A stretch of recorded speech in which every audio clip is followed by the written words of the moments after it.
Muy bien, y ahí la tenemos nada más y nada menos que frente a la pantalla a Tati. ¿Cómo te va, Tati? Buen día. Ahí tenés cerrado el micrófono. Ahí está, ahí está. ¿Qué tal? Perfecto, perfecto. Hola. ¿Qué tal, Néstor? ¿Qué Vi- tal todas y todes? sí, aquí te presento antes de que vayamos al diálogo a la compañera de Colombia de la Universidad Minuto de Dios, que es Jimena, así que ella te saluda. ¿Qué Hola tal? Tati, buen día. Pero qué gusto, querida, ¿cómo estás? Bien, bien, qué gusto verte y conocerte. Encantadísima. Muy bueno, igualmente para mí, ya he tenido mucha comunicación con varias de ustedes en Colombia, ¿eh? Ah, bueno, bueno.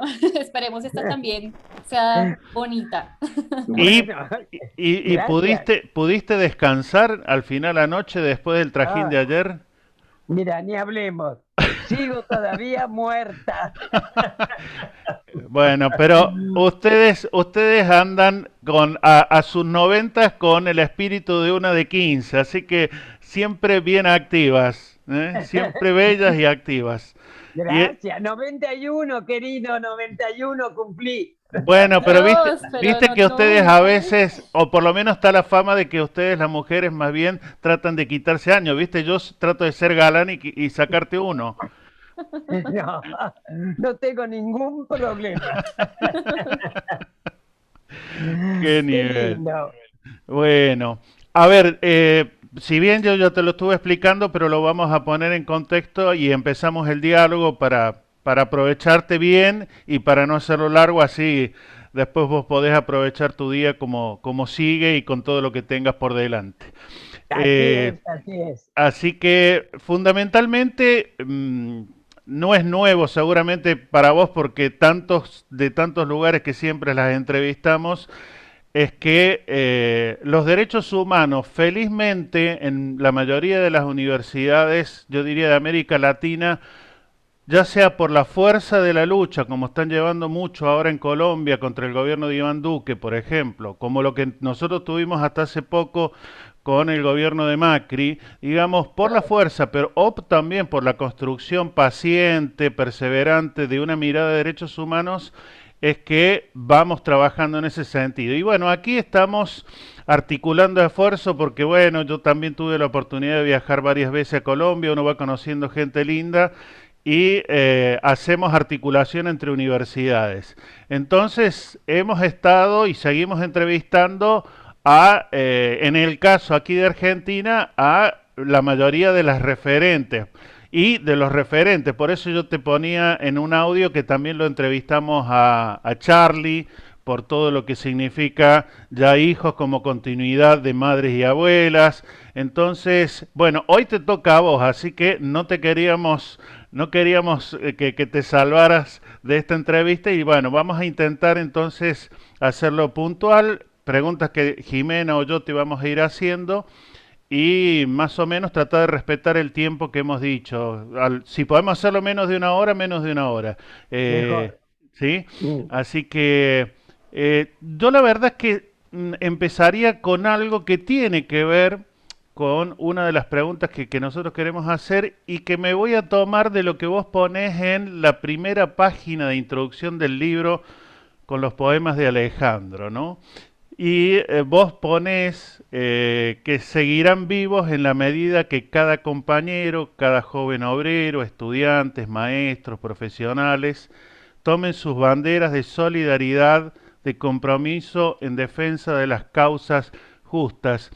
Eh, Eso que vos pones ahí fue parte, digamos, de lo que vos también por supuesto, por la fuerza dolorosa de la desaparición de Alejandro, pero también de esa transformación que vos siempre comentás que hiciste en tu vida de aquí me tomo las palabras que vos ya nos dijiste inclusive el año pasado en la UNCI, que vos eras muy gorila y que de repente hiciste, por supuesto, una transformación mental. ¿Fue un aprendizaje para vos o digamos la fuerza de la desaparición de Alejandro es lo que sí o sí provocó que tuvieras que asumir esa mirada?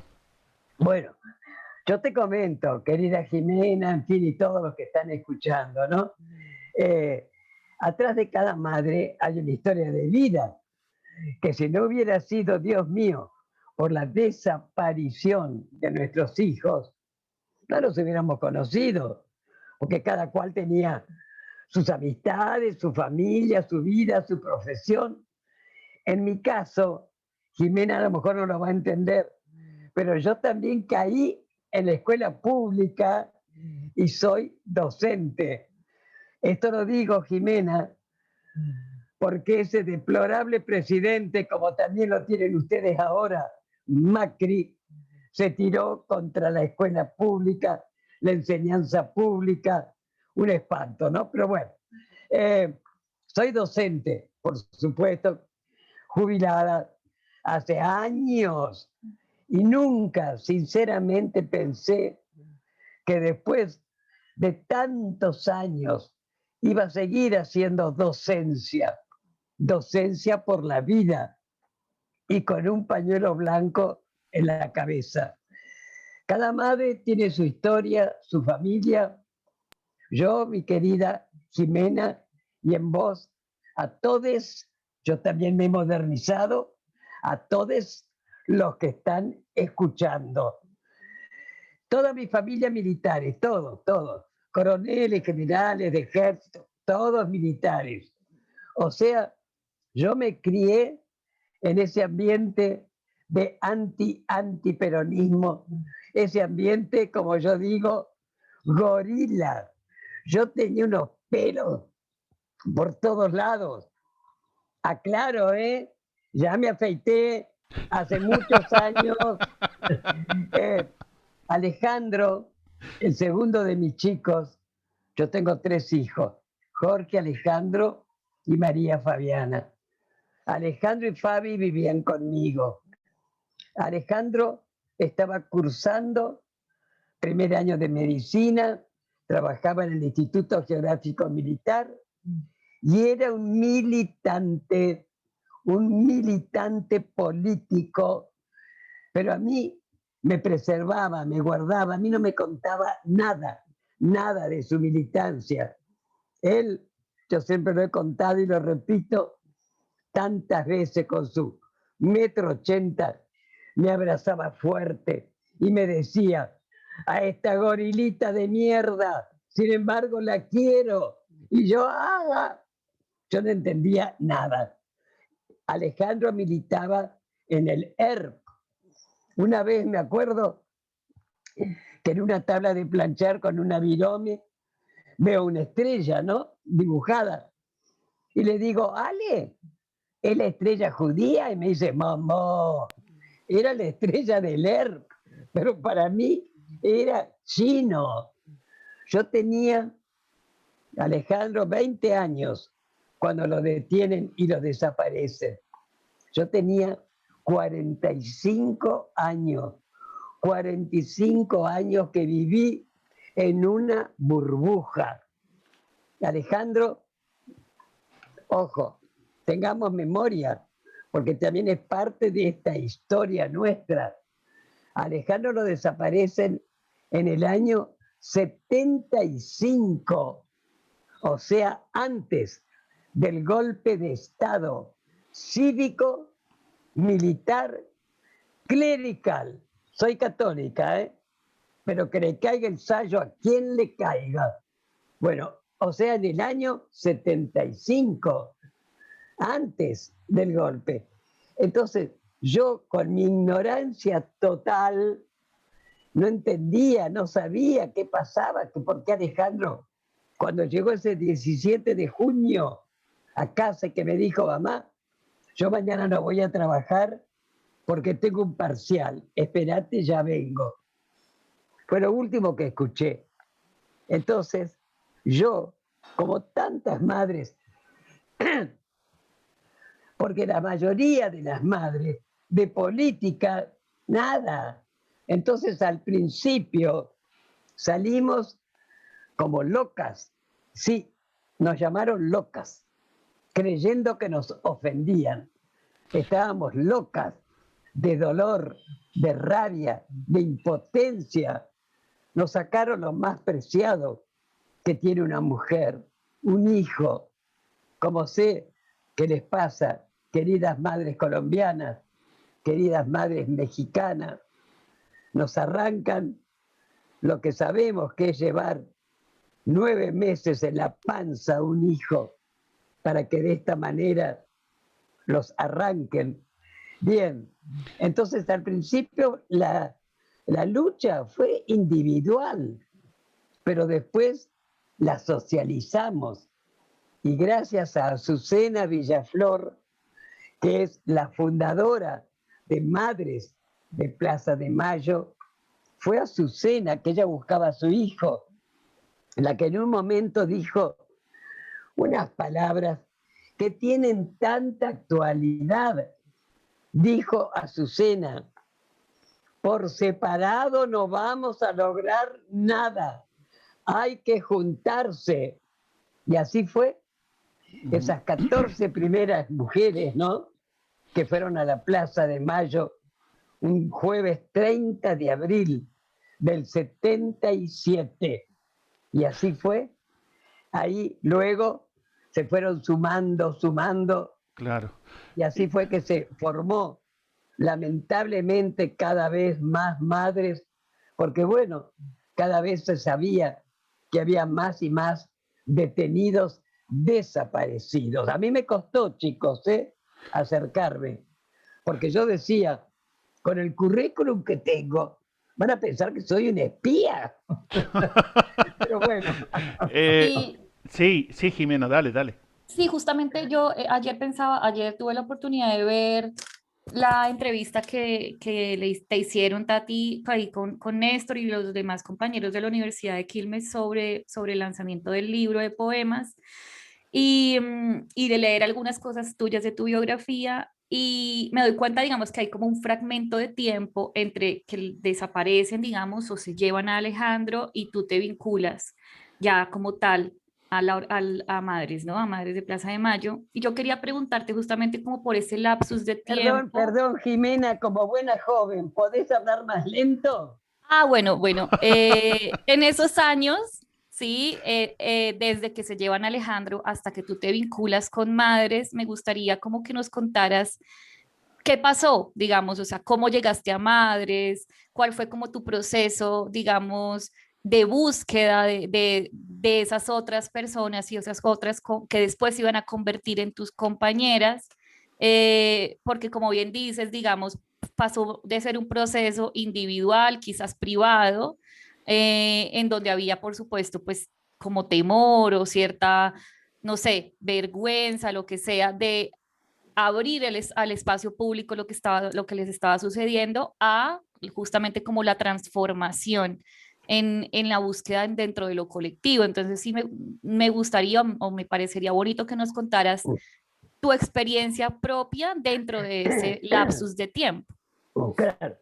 Bueno, vergüenza en ningún momento, desorientación sí, porque al principio, querida, por muchos años, lo que gritábamos era aparición con vida los llevaron, con vida los queremos, porque era parte de esa ignorancia que había, porque muchas creíamos que estaban presos, incomunicados o muertos, pero esa palabra que no conocíamos, que no practicábamos, desaparecidos, no sabíamos que existía, no teníamos idea. De ahí que, como te digo, gritábamos aparición con vida. En mi caso personal, sí, cuando me decido a ir a Madres, yo voy con mi hija, con Fabiana. Esto fue en los 80 recién, ¿eh? Voy, entramos y en una pared vemos fotos, digo, ay Dios mío, no soy la única. Y a mí me atendió la madre con mayúscula, como la llamamos, que ya falleció, la dama digna, María de Lagarde de Antocolets. María de Lagarde de Antocolets ya era una señora grande, ella buscaba a su hijo abogado hasta hoy desaparecido, y María Adela, junto con sus 3 hermanas, fue una de las 14 primeras mujeres que fueron ese día a Plaza de Mayo. María Adela, que tenía un aspecto así que imponía, con su pelo blanco, fue ella la que me atendió y me preguntó lo único que se preguntaba una madre cuando se acercaba por primera vez: ¿a quién te falta a vos? No importaba política, religión, y yo ahí por fin hice mi catarsis. Lloré, hablé, le conté, y en un momento le digo: ay, María Adela, qué estúpida que he sido. Y ella me dijo: no, mijita, no digas eso. Cada madre se acercó cuando fue su momento. Este es el tuyo, Tati. Y así fue. A partir de ahí es como que puse la pata en el acelerador, y hasta que el de arriba no diga lo contrario, ahí voy a seguir. Lo mejor que pude hacer, mi querida, empezar a compartir logros, tristezas, pero todas juntas. Eso nos daba mucha fuerza. Así que mi cambio, sí, yo me siento parida por Alejandro. Alejandro parió a Tati Almeida.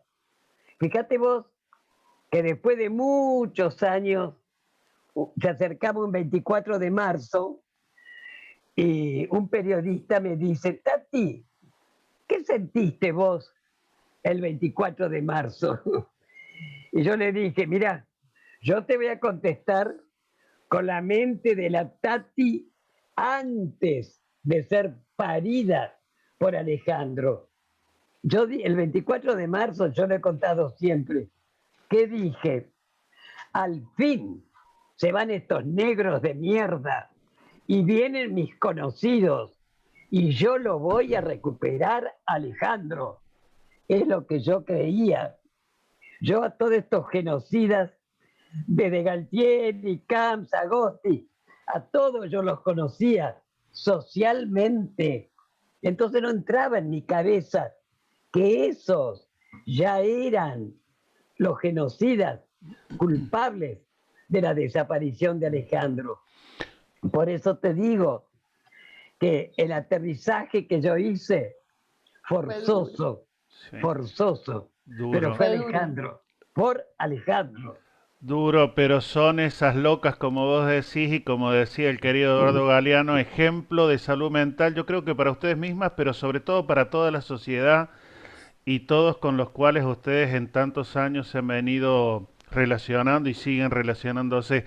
Ahora, yo seguiría entonces con otra pregunta, Tati, que tiene que ver con esas tres palabras guías que no solamente cada 24 de marzo compartimos todos y que desde, por supuesto, salir a buscar a los hijos en aquel momento a la vuelta a la democracia o durante, digamos, la dictadura y desde la vuelta a la democracia y hasta hoy, digo, ¿hubo alguna transformación en cómo se entendía memoria, verdad y justicia allá a la vuelta de la democracia a hoy, que ya estamos casi a 40 años pasados? Digo, ¿hubo alguna modificación en lo que es el fundamento de esos tres términos?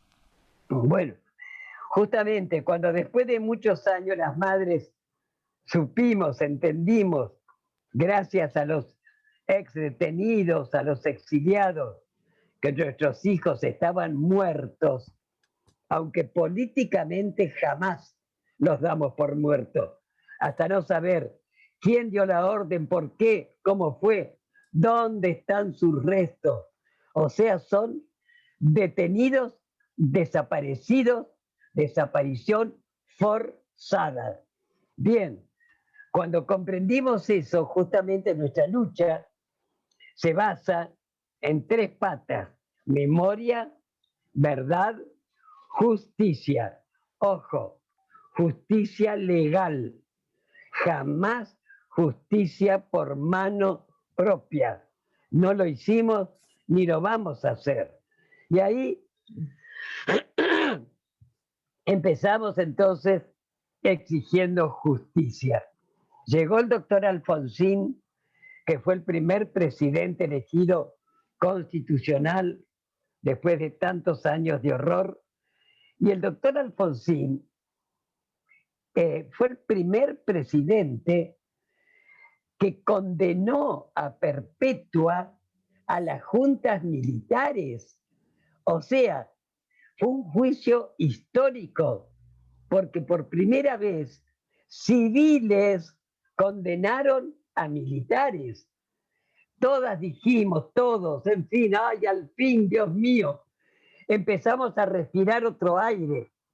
Lamentablemente no supo aprovechar el apoyo que tenía, no solamente en la Argentina, internacionalmente, y apretado quizás por los milicos, dictó esas dos leyes lamentables, las leyes de impunidad, punto final y obediencia debida.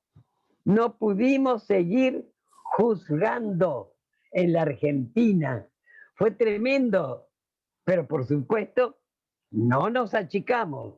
Seguimos exigiendo justicia, justicia. Lamentablemente el presidente que le siguió al doctor Alfonsín, que por razones obvias no lo nombro, que se murió hace poco, sin odio, sin rencor, pero fue un desastre. Sí. ¿Qué hizo? Lo primero que hizo este iluminado que tan poco favor les hace a los riojanos fue absolver, dejar en libertad a los pocos genocidas que había condenado Alfonsín. Fue lamentable. O sea, que de justicia, nada. Y así continuamos. Todos los presidentes, nada, nada. Y llegamos al 2003. Y esto no es partidismo, es una realidad histórica. En el 2003 asume Néstor Kirchner, nuestro otro hijo, como él mismo lo dijo. Y fue la primera vez que un presidente nos escuchó. Recibirnos recibían, pero no nos escuchaban. Fue el primer presidente que tomó a los derechos humanos como política de Estado, no de un gobierno, un Estado presente. Además, entre otras cosas, anuló las leyes de impunidad y así pudimos empezar a juzgar a lo largo y a lo ancho a los genocidas y sus cómplices. Realmente esa misma política de Estado es la que llevó adelante Cristina Kirchner. Durante 12 años no tuvimos problemas, nadie ofendió la memoria de nuestros hijos, estábamos tranquilas, hasta que llegó Macri. 4 años de terror. Lo primero, en los primeros discursos que este individuo dijo, ahora se les termina el curro a los organismos de derechos humanos. ¿Quién habla? Mirá quién habla de curro, que cada vez se le está descubriendo más y más cosas tremendas. Ni hablemos, lo último, el apoyo mandando armas a Bolivia para el golpe de Estado. Por eso, 4 años lamentables, ¿no es cierto, querido Néstor? Sí, sí, Tati. Sí. Perdón, y así fue como entregaron al nuevo gobierno como tierra arrasada a la Argentina. Habíamos empezado más o menos a salir con nuestro querido presidente Alberto Fernández la pandemia. Tati, ahora yo creo que debe haber sido también otra decisión importante y un aprendizaje para caminar juntos todos los organismos de derechos humanos, el encontrarse con precisamente esos contextos que vos muy bien acabas de recordar, es decir, aquel último momento de Alfonsín con las leyes de obediencia debida Impunidad. y punto final, el indulto del filósofo riojano más desastroso que tuvimos, de la Rúa y todo lo que provocó. Digo, también ahí debe haber sido, calculo, porque bueno, todos somos personas y calculo que con cada mirada ponerse de acuerdo primero hacia cada organización y después entre todas las organizaciones, ¿qué es lo que uno ve como fruto con el paso de los años? Cómo ustedes han logrado una dinámica que cada vez que tienen que expresarse sale ahí con la firma de todos los organismos y de común acuerdo. Digo, ¿eso fue difícil? ¿Cómo fue ese proceso de empezar a articular? Bueno, mira, una cosa que fue fantástica fue cuando hicieron su presentación en sociedad los hijos, con esa insolente y necesaria, ¿no es cierto?, actitud de ellos, esa juventud. Fíjense que hasta que los hijos no aparecieron, nunca las madres decíamos la pertenencia política de cada uno de nuestros hijos. Uh -huh. Porque claro, al principio a una no lo sabíamos, otras no era porque los buscábamos y decíamos que eran montoneros o de Nervo, ¿no? Así que nunca lo dijimos y los chicos, y a partir de ellos, ¿no?, fueron los primeros de empezar. Mi padre era Monto, el mío fue una maravilla. Además, lo que introdujeron, al no haber justicia, lo que se llaman los escraches, que era donde no hay justicia, hay escrache. Bueno, eso lo habrá contado Charlie cuando lo entrevistaron, ¿no? Sí, claro, claro que sí, eso lo contó y muy bien ahí. Exactamente. Bueno, después, al principio éramos todas madres, hasta que las abuelas empezaron a decir, che, pará, mi hija estaba embarazada y la mía. Y ahí es cuando se forma la agrupación Abuelas de Plaza de Mayo, que llevan adelante esa lucha esperanzadora, porque buscan desaparecidos con vida, ya de 40 y tantos años, ¿no es cierto? Bueno, y el resto, bueno, la PDH, la Liga, hace años que ya estaba, ¿no? Hasta que hace 3 años resolvimos justamente, Néstor, juntarnos, formar lo que llamamos la Mesa de Organismos de Derechos Humanos, que somos 13. Y es muy interesante porque discutimos, que es necesario. Discutir no es pelearse, y eso es importante.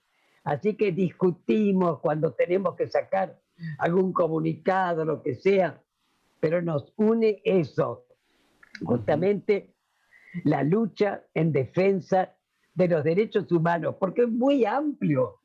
Los derechos humanos abarcan muchas cosas: educación, vivienda, sueldo digno, en fin, muchas, salud. Así que entonces por eso tenemos muchas discusiones, pero después estamos de acuerdo. Saludable. Jimena, ¿vos querés ir con tu pregunta? A ver, vamos. Sí, bueno, yo imagino, Tati, que de pronto has visto noticias de lo que está ocurriendo en Colombia hace un par de meses, ¿no? Estamos en pleno paro nacional y bueno, a eso ha traído muchos fenómenos sociales. Uno de esos fenómenos, digamos que no son muy mediáticos, pero que está ocurriendo, es que se está haciendo mucha pedagogía en derechos humanos y educación en derechos humanos dentro del marco de la propia propuesta, con los chicos en los escenarios, digamos, en algunos escenarios que así se han permitido, digamos, así lo han permitido la propia movilización, escenarios de resistencia. Me gustaría que nos contaras un poco desde tu trayectoria, ¿no?, dentro de Madres y dentro de tu propio proceso, cómo has vivido también esa experiencia, digamos, tanto de la pedagogía en derechos humanos que tú propiamente has hecho dentro de tu propia experiencia, pero también la que han podido hacer con otros y otras en las calles, en las universidades, en los bachilleratos populares, en medios, se ha ocurrido. Porque digamos que una de las preguntas centrales de este proyecto es esa, ¿no? Es cómo se da ese diálogo de saberes y de experiencias en función de la defensa de derechos humanos, tanto en los escenarios académicos y más como formales de la universidad, pero también en escenarios distintos, ¿no? En las calles, en la propia lucha, en las casas, etcétera. Bueno, justamente cuando yo dije que uno sigue haciendo docencia a pesar de los años, esa docencia, aunque no todas las madres son docentes, lo que pasa es que nosotros, la mejor universidad fue la calle. Fuimos aprendiendo de las personas cantidad de cosas a ponchazos, porque no teníamos idea, no sabíamos ni hacer un habeas corpus. Entonces, cuando ya nos conformamos y seguimos y nos dimos cuenta justamente que a los jóvenes había que transmitirles lo que había ocurrido, porque los jóvenes son los que nos van a suceder. Ahí empezamos, los docentes, una maravilla, el grupo, los sindicatos docentes nos invitaban y nos siguen invitando a los colegios, a las universidades, a dar charlas. Yo he viajado y antes mucho más a cantidad de colegios, de universidades del interior, yo como las madres. Ni hablemos cuando empezamos a salir al exterior por Amnistía Internacional, nos invitaba, nos cuidaba, y así fue que el mundo se enteró de lo que pasaba en nuestro país. Sinceramente, y hasta el día de hoy, somos el único país que todavía mujeres seguimos, seguimos de pie a pesar de los años. En el mundo, no, eso nos han dicho y lo hemos comprobado, en el mundo no hubo un lugar que mujeres salieron a reclamar, a luchar. Realmente, ojo, no hay que olvidarse de los padres de Plaza de Mayo, ¿eh? No hay que olvidarse, como un Emilio Mignone, como tantos otros. Lo que pasa es que los padres, sobre todo antes, que era el machismo, era muy fuerte, entonces el hombre no llora, el hombre es el fuerte, se lo fueron tragando, tragando, no hicieron la catarsis que hacíamos nosotras, y han muerto de dolor, de cáncer, del corazón, y desgraciadamente algunos por decisión propia. Así que por eso fuimos las mujeres las que salimos, porque además, como lo dije al principio, sabemos lo que es llevar en la panza a un hijo para que luego te lo arranquen así. Ni siquiera sabemos dónde están enterrados, no sabemos dónde llevarle una flor, dónde rezarles.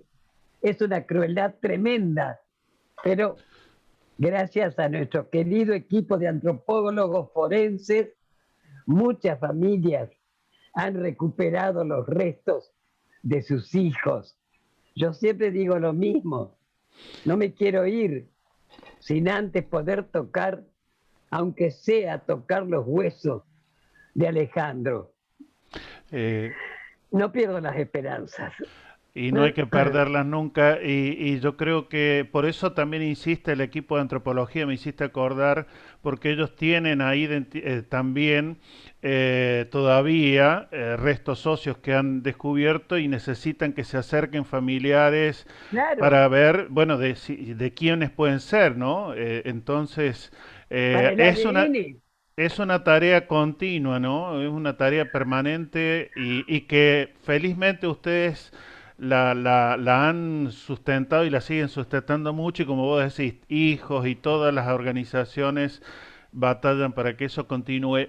Tati, yo sé que no es nuevo, pero ahora como que está reverdecido una cuestión que no solamente circula por los medios corporativos, aunque hay bastante, y que no solo afecta el tema de los procesos de dictadura, como vos decías recién, hoy afecta a otros derechos, como puede ser el de la salud en medio de la pandemia, que me refiero al negacionismo, ¿no? Todo esto que durante mucho tiempo también algunos lo negaban por tal vez allá cercanos a lo que fue la vuelta a la democracia por algún temor, pero después por yo diría a veces cierto posicionamiento extremo y en algunos otros casos calculo por oportunismo político como tenemos por estas semanas con bueno varios de los personajes de Juntos, no sabemos si por el cambio, por el desastre o por cómo se llaman, pero digo, el negacionismo también es un aspecto que hay que seguir trabajando. ¿Cómo ahí vos ves el trabajo pedagógico que hay que hacer afuera de las aulas o en las aulas? Digo, ¿cómo ahí hay que seguir trabajando para, no sé si llamarle desterrar el negacionismo, pero para minorar, porque no solamente en Argentina, sino en buena parte del mundo está reapareciendo con fuerza eso. Bueno, justamente, querido, pero por ejemplo en Alemania se nos pena con la ley tremenda al negacionismo. En eso estamos acá. Todavía no tenemos una ley que realmente castigue al negacionismo. No puede ser que le sigan faltando el respeto a nuestros hijos. ¿Viste? Eso no puede ser. Así que nosotros por eso, ahora no, con la pandemia te imaginas que no vamos a ningún colegio, a ningún lado, pero siempre o entrevistas, Zoom, otra de las cosas que hemos tenido que aprender las madres, que el WhatsApp, que el celular. Bueno, gracias a Dios, si no nos quedamos atrás. Pero bueno, gracias a esto, a los Zoom, a las entrevistas, por teléfono, a los videos que uno manda, permanentemente están llegando siempre a los jóvenes. Porque yo siempre digo lo mismo, es la juventud maravillosa que tenemos, como lo sos vos, Jimena. Sinceramente, la tranquilidad de las pocas madres que quedamos de abuelas es que tenemos una juventud militante maravillosa, como lo eran nuestros hijos. Sí, Ujú. militantes. Todavía algún trasnochado por ahí dice, por algo será que se lo llevaron. Y nosotros con mucho orgullo decimos, claro que sí. No eran ni por estúpidos ni por perejiles. Eran militantes políticos. Ujú. Chicos, no le tengan miedo a la palabra militancia. Militancia es compromiso, compañerismo, ocuparse del otro. Es lo que hacen nuestros jóvenes militantes. A ellos les estamos pasando la posta y la Ujú. reciben y la ponen en práctica. Pero ojo, de a poquito se la pasamos, porque todavía las locas, a pesar de los bastones, de las sillas de ruedas, seguimos de pie y Ujú. vamos a seguir estando de pie, porque ya no estamos solas. Están ustedes jóvenes y va también para vos, Néstor, porque a mi edad, 91, 93 que tenemos, para nosotros todos son pendex, así que vos también. Y Y gracias. escúchame, a mí la mayoría de mis admiradoras me dicen que tengo apenas 30 y pico. O sea, vos recién ya me estaba poniendo celoso que solamente a Jimena le regalas piropos. ¿Eh? Así que, Justamente. no, y yo la verdad, bueno, nunca lo comparto mucho. Tuve por llamarle de alguna manera, una hermana de mi mamá que estuvo ahí unos meses que no sabíamos dónde. Después, bueno, estuvo bajo la figura del PEN, Poder Ejecutivo Nacional, y Claro. finalmente fue uno de los tantos que pidió irse al exilio y volvió con la democracia, ¿no es cierto? Entonces, también sé de cómo a veces, bueno, me tocó visitarlo en plena búsqueda en la cárcel cuando ya estaba aquí ahí en Virrey Ceballos, ¿no? En donde está la Federal. Sí. Así que a ver, me sensibiliza mucho cada vez que todos, yo creo, la pasamos muy bien y muy sensibilizados cada vez que podemos charlar con ustedes, que son, digamos, las verdaderas locas enormes, impresionantes que dibujó este país. Jimena, vos querés ir con una, yo tengo una más, digo como para ir respetando también los tiempos de Tati. ¿Querés ir vos con una? Dale. Sí, sí, me gustaría de pronto, Tati, no sé si tú tengas nietos. ¿Qué? ¿Tienes nietos? Tengo 6 nietos y además cuatro ahora, tres Bisnietos. bisnietas. ¿Y Así que tengo una, cómo se da esa, justamente lo que hablábamos hace un ratito, como esa transmisión de la figura de Alejandro y todo lo que él representa para bueno, ti, particularmente a ellos y a ellas? bueno, justamente, primero, a mis dos otros hijos, a Jorge y a Fabiana, jamás les hice sentir que Alejandro es el mejor porque es el que no está, porque no lo siento. Los tres están iguales acá en mi corazón. El agujero no me lo llena nadie, pero nunca, tampoco les exigí en su momento a mis dos hijos que me acompañaran, que fuéramos acá. No, ellos espontáneamente lo hicieron, por eso siempre conté con ellos, siempre estuve con ellos. Con mis nietos, que el mayor tiene 42 años, el menor tiene 31, y los nietos, los dos nietos, acá tengo 4 nietos, y en España mi hijo, que se fue y se quedó allá, tiene mellizos de 33 años. Bueno, a mis nietos justamente tampoco, nunca yo les decía, tienen que venir a la plaza, tienen que venir, mi hija tampoco. Por eso somos muy pegotes. Ellos están conmigo permanentemente y siempre dicen lo mismo, que yo fui siempre una abuela presente. Yo podía tener la marcha la más importante, pero si alguno de ellos en el colegio decía un versito, llegaba tarde a la marcha, pero yo estaba ahí con ellos.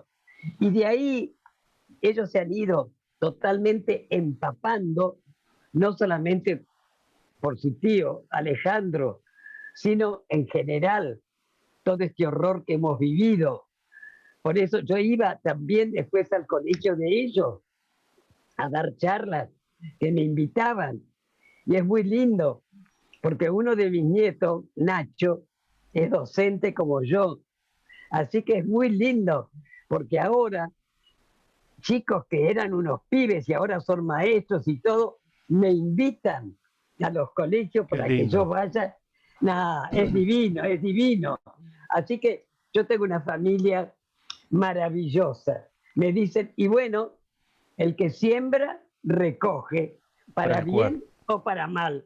Ujú. Parece que sembré bien, ¿eh? Que Sí, sembré. completamente. Y yo creo que ahí también, para ligarlo a lo de la ocasión, lo del arte, digo, por un lado, Alejandro también tenía su faja artística y vos das cuenta con haber encontrado sus poemas, darle el formato de libro, de haber invitado un montón de artistas que le pusieron voz, digo, me acuerdo de Serrat, me acuerdo de Eduardo Galeano, digo, me acuerdo de varios, bueno, tu propia hija también en uno de los poemas ahí, poniéndole voz. Digo, porque una de las preguntas es cómo el arte colabora con esta lucha de los derechos ¿No? humanos, ¿no? Claro, imagínate vos, la memoria está presente a través canciones, poesías, novelas, películas, teatro. La memoria está también a través justamente de la cultura, todo está presente, ¿verdad? Y eso es importantísimo. La cantidad de cantantes que tenemos nosotros con sus letras, con sus, miralo, a Negro Heredia, a Ignacio Compani, A León a Quevedo, Gieco, a Teresa Parodi, y me quedo tantísimos. corta, Sí, sí, tal cual, tantísimos, tantísimos. tal cual. Tati, vos mencionabas hace un rato que fue un apoyo importante Amnistía Internacional cuando empezaban la lucha, ¿no?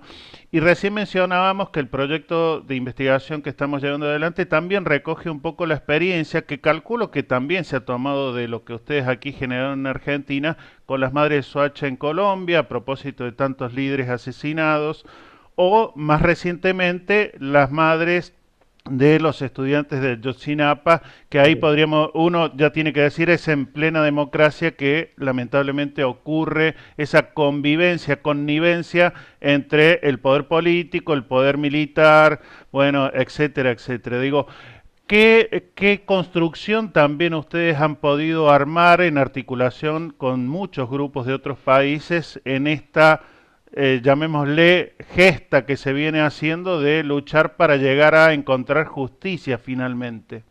Bueno, mirá, en el año 61, 1961, el padre Vives y Patricio Ray crearon lo que se llama FEDEFAM.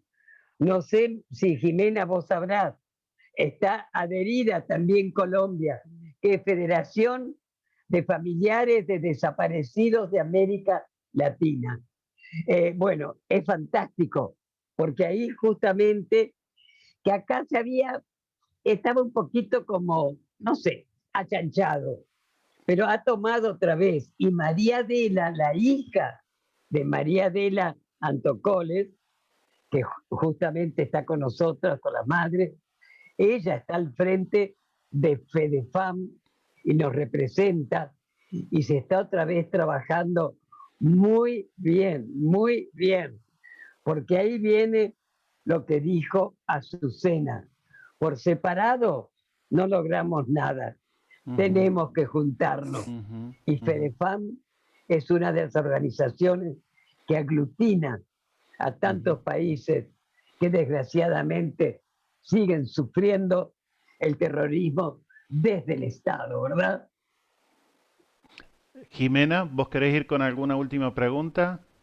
No, no, la verdad, pues las que ya quería como preguntarle si ella ha venido a Colombia y o si piensa en algún momento venir, pero más como dentro de esa lógica de conocerse y de ver si ella tiene o ha tenido experiencias más directas, por ejemplo, con las madres de Soacha, si ha podido conversar con ellas.